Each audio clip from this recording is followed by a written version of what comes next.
podcast called Jellison Podcast. He probably doesn't remember this at all. Yeah, we work together. It's easy. This is kind of real. I pull shit. And so it's really cool to get to be a part of that. Hey, you know how it is, though. Hey, when you now tune into the biggest ever. We're not here just to take part. We're here to take over. I don't remember that. That's crazy. What's up, everyone? We're back with episode 151 of the Jellison Podcast. Today, very special guest. Recently played for Penn State men's basketball, a legend there, John Harrar. John, how are you? I'm great, brother. Thanks for having me on the show. Yes, sir. Thank you so much for coming on. As a Purdue guy, like we kind of talked about before, you're kind of a pain in our side, but you got to have respect for all the great players that are in the Big Ten. So it's an honor to have you on. Yeah, I tell everyone that I'm like 1 out of 5 wins in the last 6 years at Purdue, that one at Mackey. Mackey's got to be my favorite place to play at. But when I found out that you guys were 6-90 or 97-6 in the last 6 years or whatever, I was like, that is wild. And we got you guys my junior year. It was awesome, so fun. Yeah, I remember I was at that game, and you guys were damn good that year. We were. We had a good squad, good culture. We had the talent. We had the makings of a good college basketball team. Yeah, I would have liked to. I'm not super stuck in my ways. I want to see other Big Ten teams succeed, in the NCAA tournament. I don't want a bunch of Big Ten teams to get bounced out in the first round, because that just makes Purdue look bad at the end of the day. You know what I'm saying? But yeah, you guys were damn good that year. And every time Purdue loses at Mackey, which is, like you said, very seldom, it's it's very confusing for the fan base. Which is incredible because teams lose at home, whether you guys like it or not. But who'd you guys lose to this year at home? Wisconsin, yeah. That was a good Wisconsin team. Well, they got hot for 15 games and trampled everyone in their way. Johnny Davis came in and dropped 38, I think. Yeah, he was making ridiculous shots. I watched that game. I remember. Yeah, he killed Purdue this year because he also hit another. Chucky Hepburn hit the game winner when they went up to Kohl Center. But, they were damn good this year. Big Ten is always loaded, though. It is. You know what I think is going to happen next year, though, is they're not going to take 9 teams. They've done that two or 3 years in a row now, and we just haven't performed. This is what it is. We haven't proved the results. I think we just got above 500 this year in the NCAA tournament. So we'll see. Yeah, I could see.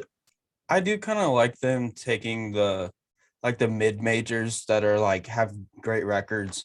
Maybe don't have the strength of schedule of an IU or a Rutgers. I don't think Rutgers should have been on the bubble at all this year. But they were. But a team like IU, who was kind of middle of the pack in the Big Ten. You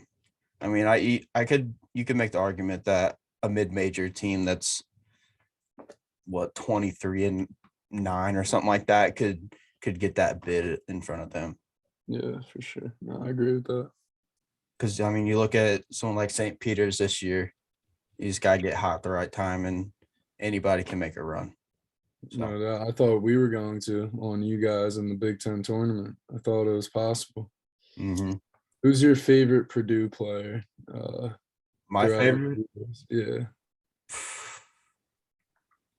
I'd probably have to go with Etwan Moore. Okay. Back in 08. Yeah, that was before my time. What about in your time at Purdue? Oh, I liked Carson Edwards because he was just explosive. Yeah. Damn good. He had 44 in the Bryce Jordan Center. Yeah. The night I don't forget, he killed us. I think he hit 5 threes in a row to start the game. And the 5th one was from half court. So we're looking over at our coach what that? Steph Curry. Yeah. What about you? Who's your favorite player before your time at Penn State? At Penn State? Mm-hmm. Were you a Penn State fan growing up? No, I wasn't. I was Villanova. I grew up 10 minutes away from Villanova. All right, so then who's your favorite Villanova? Yeah, Like, Scotty Reynolds. Oh, Yeah, there's plenty of Villanova guys that I enjoyed, but like the '08 Villanova team was pretty electric. I love Jay Wright, what he stands for, what he's about, and then Penn State wise, I got to know Taylor Battle, who's assistant right now at Northwestern, but he was with us and he's leading scorer. And he just had big shots, but there's been a bunch of people I got to play with here that still playing now and just are really good people. Penn State gets kind of slept on. I mean, I think just because you guys haven't had the consistent success that someone like a Michigan State or Purdue or whatever has produced. But I mean, I think that's kind of changing now with Shrews at the helm, and you guys are going to be a trendy pick next year as someone who could surprise. Yeah, for sure. He's bringing in a lot of good kids, and that's important when you're trying to win and build the culture. Something that you guys got at Purdue. You can tell you got the culture. That's why you guys win at home. It's an expectation. You don't care how much you're down or what's happening. If you're in Mackey Arena, you're gonna get that win. It's that belief. Yeah, no doubt. And before you came on, after you said yeah, I texted Rayfeld Davis. He's a friend of the show, and I mean he raves about you. He absolutely loves you. So shout out to him. And yeah, no doubt. He spoke to us and he came to a practice. Shrews invited him to a practice. And everything that he mentioned about culture, about how he changed Purdue around was exactly what we tried doing at Penn State. And we did. We succeeded. And then pandemic hit, and that's a different story. But everything he was saying, it's funny, like principles carry. Doesn't matter if you're in Indiana or the middle of PA. A principle like that's going to carry. It's all about culture, getting the right kids and building the right program. But yeah, shout out. He's awesome. It seems like the man. Well, I think the reason he liked you so much is he sees himself in you as a leader and someone that's, I mean, at the forefront of changing that culture, because you talk to guys on the team now, or maybe even in the past few years at Purdue, they all talk about Rayfeld. I mean, he kind of, Purdue was in the depths of hell. I mean, last place in the Big Ten, which is like unheard of under Coach Painter. Rayfeld comes in and, I mean, he kind of kickstarts that movement. And I think he thinks that you're going to be that for Penn State. Yeah, I mean, I can dream. I can only dream. That's I want Penn State basketball to be good. I can't emphasize that enough. And whatever interview I'm doing, like, that's why I came back. I want to come back to Penn State and see the guys having fun and seeing that they're a part of a team and that they want to win for each other, like all that good stuff that you guys got going on over there. That's what college sports is all about. No doubt. I mean, what does Penn State mean to you? Because I feel like I kind of mentioned, you're at the forefront of changing that culture, and you're going to be one of the most beloved players moving forward in Penn State history, in my opinion. Yeah. Dude, I wasn't even really into sports. Growing up, I mean, I was just big. So I had the chance to be good at sports, but like in high school, like I never really understood like the grit and the determination you need to play a college sport. And then like something hit me my junior year and I started working real hard, and Coach Chambers, who was our first coach here, gave me a chance. I had no other place to go. A low major in Jersey called Ryder. Like that was my only other place that I kind of could have went, or like a Division 2 or 3. So, I mean, Penn State changed my life. Like it's kind of one of those things where it like takes me in with open arms when I didn't even deserve like to have it do that to me. And the community here, like, I don't know. I love walking downtown, talking to people, getting to know other Penn Staters.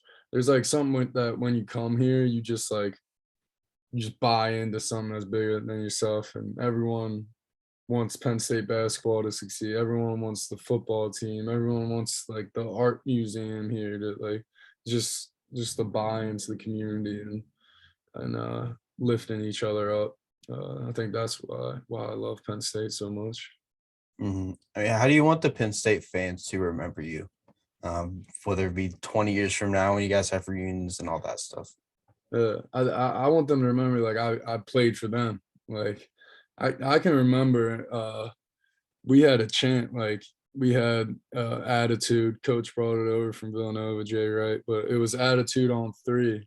And then right after we said that, it was we are, like the person calling up would say we are. And then the whole thing would say Penn State. Like that right there, like I want them to remember me for playing for Penn State. Like I wanted to play for the blue and white and play for them. Meeting all the fans, the Legion of Blue, who's like our paint zone. What do you guys call it? Paint zone? Paint crew. Paint crew, yeah. The paint crew. Like meeting all those guys and the donors and the hoops club that we have, like just meeting all of them, playing for them and celebrating our success with them. It's fun, man. Yeah, and I know you kind of mentioned it, but your path from, I mean, by the time you were like a junior, senior in high school to now is pretty remarkable. For people who don't know, you originally committed to Army to play football, decided that fit wouldn't work. Whatever the case may be, you can probably speak on that. And then you essentially get a tryout with Penn State, end up making the team, and then, I mean, things panned out here how it has. I mean, what was that process like to experience? It was wild. I said it before, like I got, like, they welcomed me with open arms when I didn't deserve it. I thought I was going to go play football at West Point, which is dramatically different than playing basketball at Penn State. So it was a lot of fun, and it was a crazy experience. Like I was a senior in high school, and it was April 1st, and I had no idea where I was going. Like my mom was like, "You're going to community college, like you don't know what you're doing," like joking around with me, but also at the same time, like if you don't make a decision soon, like you're gonna be, something in my basement, like something like that. Like it was really weird, but also I'm really grateful for going through everything. What did you expect when you tried out? I knew I was playing a 7-footer who was like 280, 4-star recruit, had a Duke offer. So I can't lie, my legs were shaking walking into that gym. I just tried battling and it worked out. And then, I mean, once you made the team, and I'm assuming you kind of celebrated and felt good about yourself, was it a tough transition to go from high school basketball to basketball in the Big Ten? Yeah, I had 3 centers in front of me. I thought I was going to redshirt my freshman year. 3 centers that were all 23 or older, and I'm an 18-year-old kid. So going in there, I knew it was going to be a rough transition, and let me tell you, it was. I'm used to grabbing rebounds over like 6-foot people in my league, and then now I'm trying to get over Mike Watkins, who has like a 7'4" wingspan, jumping out of the gym. So it was a transition, but that's what it's all about. Going through all that stuff just made me a better player, and it was wild. Let me tell you that. Dude, I mean, I can imagine. Did any of those older guys, like, I know Mike Watkins was like a year older than you, I believe. But like Lamar Stevens was there, Satchel Pierce, like you mentioned. I mean, did any of those guys take you under their wing? Yeah, Lamar was such a good leader that he took all 14 of us who was under him under his wing. Like he showed us that hard work, those extra hours. He has an NBA contract right now for a reason. Like he's 6'8", yeah, he's athletic, but that dude works. That dude, he competes. Like he's there for a reason. It's not by luck or chance or anything like that. Like he showed us how to work, and he set that culture. And yeah, I'm grateful for him and everything that he did. Mm-hmm. And you kind of came in at a great time for Penn State. You guys go on that NIT championship run your freshman year, and then you guys would have been a fairly high seed in the NCAA tournament your sophomore year. But what was so special about those teams? Why did they gel well? Yeah, we liked each other. So if you want to know how I pick March Madness teams, this is what I do. And you might think I'm crazy. pick a team that struggled the year previously. Obviously, the Michigan State, Purdue, they're gonna make it, whatever. But the dark horses, you pick a team that struggled. It's an older team. They struggled the year previous, but no one left. Mhm. Literally, no one left. They all bought in. You can kind of see Michigan State, right? Like last year, I think they were in the 68, the field 68, the first 4 in, and but no one left. They all stuck around, and they start the season 10-0, top 10 team. They were in the top 25 the whole year. Like that's what it is. Pick the team that maybe didn't live up to the expectations, struggled, but all the kids stuck around. They all like each other. They all bought into the coach. They all have another year of experience, and that's what happened at Penn State. We started our season 0-10 in the Big Ten my sophomore year. If you want to know some days where it's hard to go to practice, there you go. You're 0-10 in the Big Ten, just looking to celebrate once. But we all stuck around. We all liked each other. We all worked hard that summer, and then we got to become a top 10 team. So that's how I pick my dark horses for the NCAA March Madness. I think it was Herbert Davis for UNC. He was talking about like moving forward, they want to get old and stay old. I mean, that's the key in March Madness because I mean only a select few like Duke and Kentucky's and those teams are going to get the 5-star one and dones, but the rest of the teams you got to get old and stay old.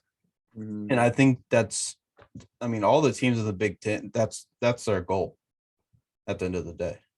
Yeah, Purdue does that well. Purdue always brings in guys every year. They always have a strong freshman class, and they just keep building.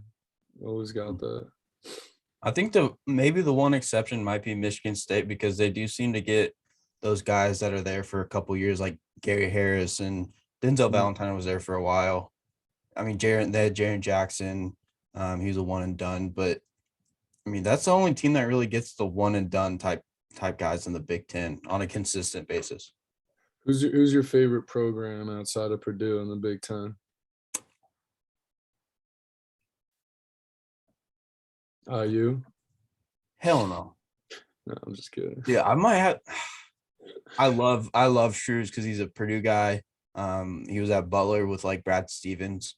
Who like everyone in Indiana, regardless if you're IU, Purdue, Notre Dame, whatever, you're rooting for Butler during those 2 years. So like I love Shrews. So it might be Penn State actually, because I can't stand Illinois, can't stand IU obviously. Wisconsin I respect. Sparty I respect. I think it'll be Penn State actually. Weirdly, I never thought about that though. I'm a Purdue fan. I always tell those guys, like, I love Purdue. Like, I wanted you guys, everyone's rooting for St. Peter's, and I'm over here, like, cheering for Purdue. I'm like, no, who cares about St. Peter's? Like, let's go Boilermaker. So I'm with you. Well, I think that's another reason I think Rayfeld loves you so much because you were the perfect Purdue guy. Yeah, I don't know what that means, but an assistant coach after you guys beat us in the Big Ten tournament was like, "You're a Boilermaker," and I was like, "All right, thank you." Like I don't know what that means, but appreciate it. Yeah. Kind of going back to your 5 years at Penn State. During that 2020 run when you guys were gonna be in the NCAA tournament, I think they came out with the teams, right? Oh, no, they actually never did. I thought they said they were going to. Like they made up, like a fan bases did it, but the selection Sunday, I don't know. I mean, I saw like fan made brackets, but I don't think I ever saw. I don't know.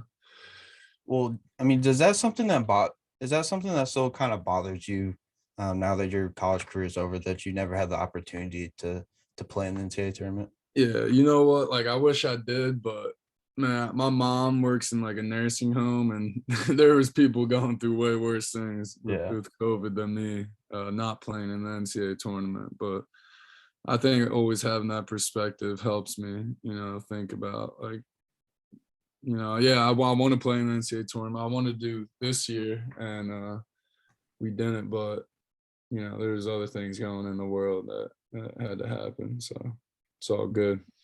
Yeah, I mean, no doubt. I don't know why, but I'm really fascinated with your career path and your progress throughout your career. I mean, when you go to a Power 5 Big Ten school, like you mentioned, you were behind 3 centers that were all 23 or older. I mean, is it hard to put your pride aside and do what's best for the team on those type of programs? Because you have to come in and kind of earn your stripes. You have to earn your position. You're not going to get handed anything. Like Yeah. I'm not saying you have this, but some guys might get handed starting roles in high school, something like that. And then you get to the college level, especially high D1, you have to earn everything that you get. Yeah, no, I agree. As I said, I'm a Boilermaker, and I always saw Travion, Boilermaker fan, and I always saw Travion like the ultimate teammate, like stuff like that. That's who I was trying to be. Like, I always tell everyone, and it's hard when you're a freshman, but I tell the freshmen coming in, like, learn to be a great cheerleader before you learn to be a great basketball player.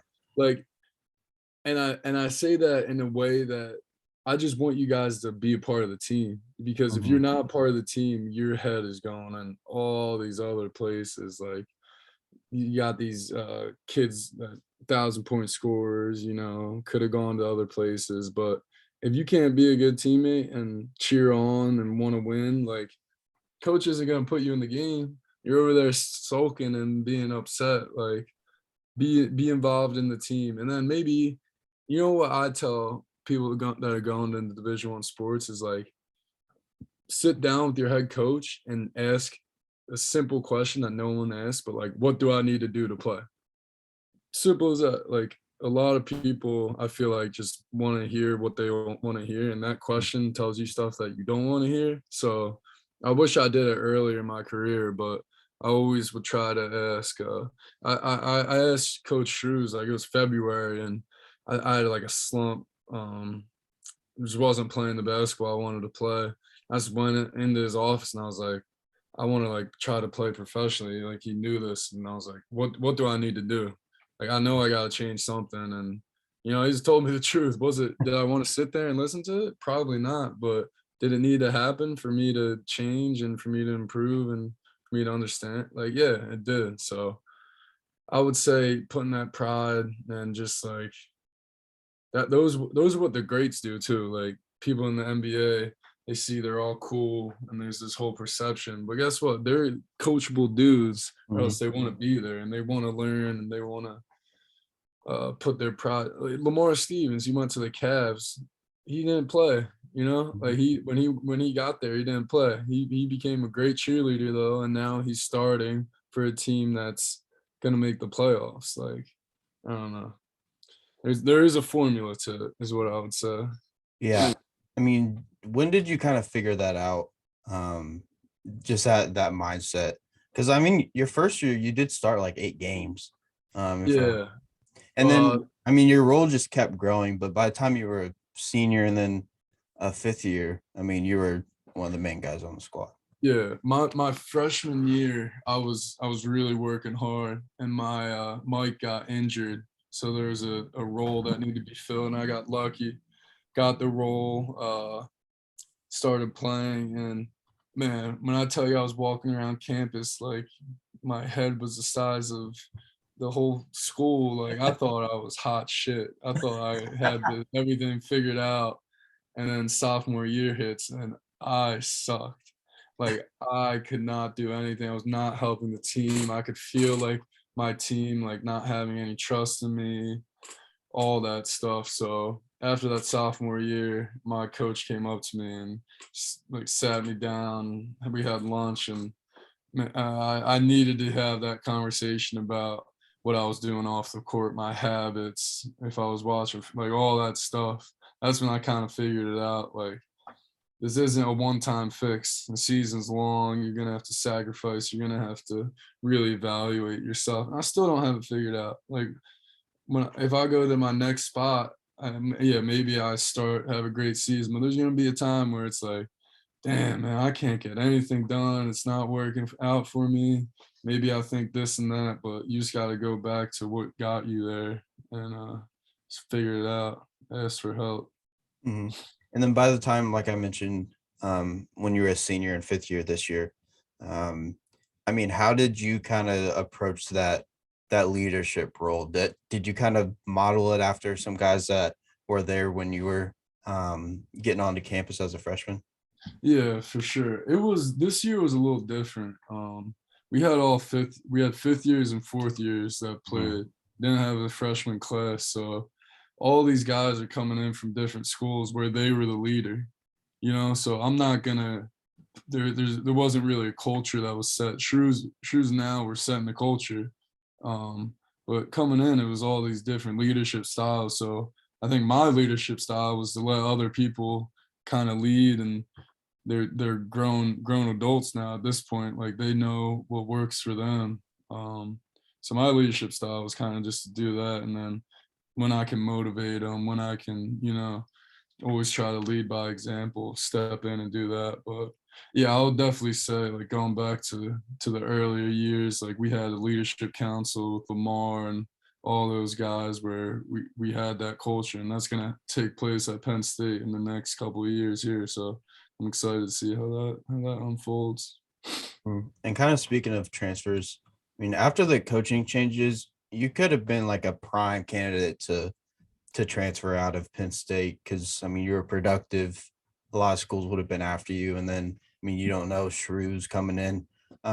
Why did you opt to stay at Penn State? Yeah, man, the community. Like, I met so many great people.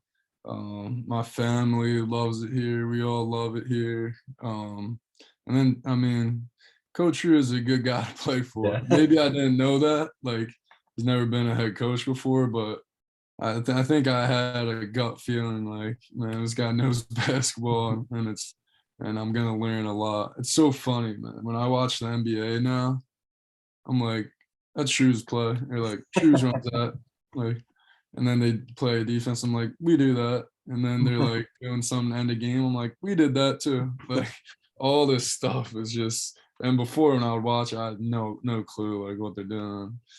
But now I'm like, oh yeah, it's the NBA shit that we're doing. Yes, I mean, I forget how long he was with the Celtics, maybe 2-3 years. Oh yeah, I think even maybe longer, but yeah, something like that. But I mean, he's gonna. I think he might be the next budding star as far as coaches go in college basketball. Yeah, no, he's awesome. I mean, he has great people around him. You're gonna help him reach all of his goals. How hard was that for you guys to kind of go through with Coach Chambers leaving, all the buzz that came around that, and then the interim coach was Jim Ferry, right? Correct. Yeah. And then Shrews. How hard was that for you guys to kind of go through, I mean, 3 coaches in the span of a year or two? Yeah, I mean, Coach Chambers was like a father figure to me. He helped me on the court, but really off the court, just had to be a person. So seeing him go was rough. And then Coach Ferry stepped in, did a great job keeping the group together, following Coach Chambers' plan and all that stuff. And then we got Shrews, who comes in, wants to keep the group together and does his best doing that. We got Seth Miles, like those key roles to stay. So I mean, I'm happy for the experience, man. I'm not gonna say I wish I could go back and change anything, but happy. Met a lot of good people along the way. And I mean, what about Coach Shrewsberry kind of resonated with you as far as a leader and things like that? Yeah, we did a personality test, and I didn't know this when I first met him, but we actually have like the same personality according to this test, like how we lead, how we react in certain situations. And I don't know, it kind of made a lot of sense. He always puts his family first, likes to have fun, and I have so many sayings that I stole from him. Like, it's so funny. He always says the more discipline you have, the more fun you can have.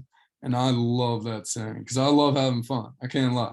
I really enjoying myself. So, but then again, like, if you up your level of discipline, if you up your level of doing the right thing, having the right habits, well, you're gonna reach that higher level, and that's when you can have even more fun. So I love that saying. He's got a bunch of sayings. You gotta learn to love the game, and you gotta love to learn the game. Like stuff like that. He's got great sayings. Yeah, had a lot of fun with him. Yeah, he's the man. And then how do you kind of view the future of the Penn State program?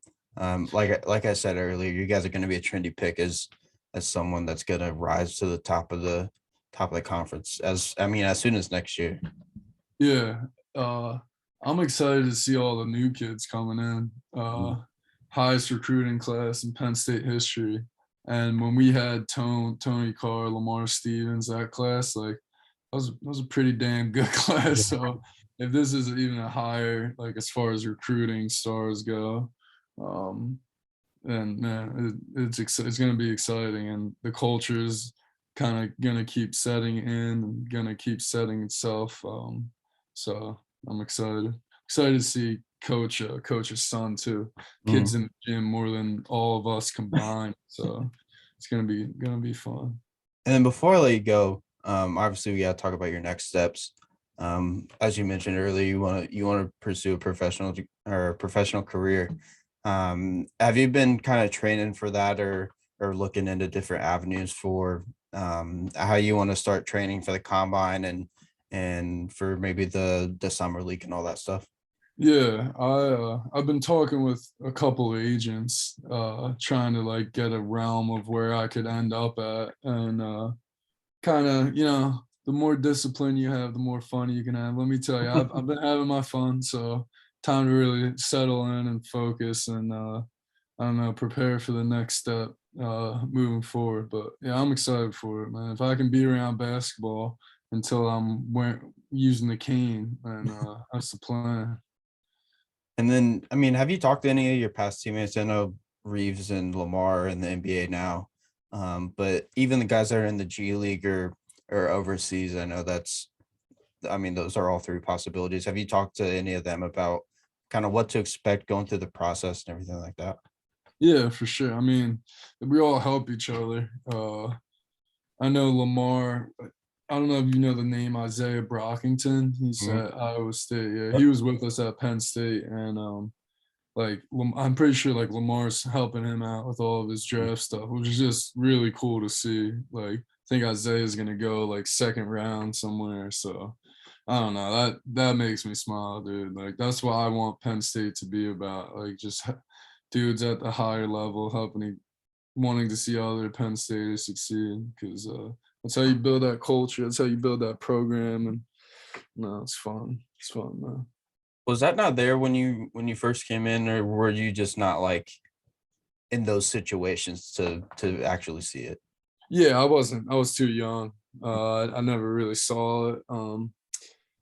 Yeah, I got to learn the Penn State basketball history over the years, and everyone always says like, "Oh, Penn State basketball," like you know how it is, man. Like it is what it is, but that narrative can change. Like, this place has a top 5 football team, so why basketball can't be right up there with them?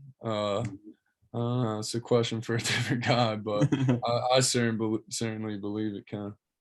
Damn right. Hey, and like I said a couple of times, you're at the forefront of that, and I'm gonna start rooting for Penn State since you're rooting for Purdue. You remember Grady Eifert? He's our film guy, and I always tell, like, he went to the Sweet 16, and I was like texting him. I was like, "Come on, like, we gotta get this, we gotta get this done." You guys have all good guys. Like, competing, you can tell when you compete against certain teams, like if they're good guys or stuff like that. And I think Coach Painter is amazing. He's so funny to me. He's awesome. I saw him walking around at the Final Four, and he's just saying a lot hello to everyone with a huge smile. Like, whoever comes up to him, taking his time to make sure he like established a personal connection. Like, he doesn't have to do that, but he's a great dude, great leader. No doubt. Well, like I said, I'm gonna let you go here, but I really appreciate you coming on. Big fan of you on the basketball court. And obviously as a person after talking to you for a little bit, all the best going forward with the draft process and and going pro and everything like that. Yeah, appreciate you, brother.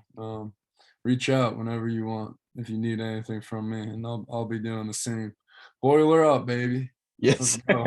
yes, sir. Have a good one. All right, take care, bro.